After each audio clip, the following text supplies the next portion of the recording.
Spitali i ri i Kërçovës, i cili ka filluar të ndërtohet para disa viteve, pritet që brenda vitit 2017 të përfundojë. Për momentin, objektin e ri të spitalit është realizuar vetëm faza e parë e projektit.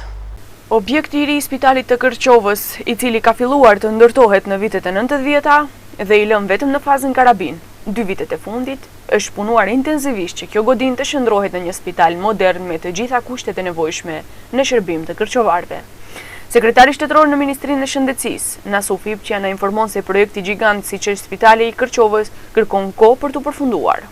Tani ju jeni të vetëdijshëm dhe keni pa se Spitali i Kërçovës është ndërtuar që në vitin 89-90, ndoshta nuk gabova në vitet që i thash, edhe tash jeni dëshmitar se mund të diçka që duket është në fazën përfundimtare të pjesës të fazës parë të projektit për ringjallje, respektivisht ndërtim të atij spitali, sepse korniza e atij spitali nuk është prekur, është njoshtuar disa pjesë, por ju e dini se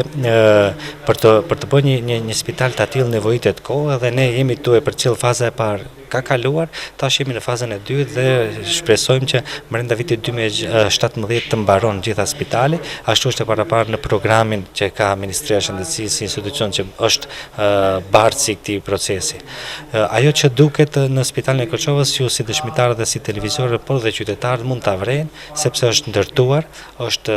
lyer pjesa e jashtme, pjesa e mbrëmshme dhe tash kanë pjesa e infrastrukturës brenda të aparateve. Po ashtu, Nasuf Ipçia bëri të ditur se shifra e këtij projekti ka vlerën e 6 milionë eurove. Për kjo, nuk do të jetë shuma përfundimtare. Nëse është e nevojshme, do të shtohen ende mjete. Ndryshe, për kërçovarët ky objekt i ri i spitalit është më së i nevojshëm, duke marrë parasysh faktin se spitali ekzistent funksionon në kushte të mjerueshme.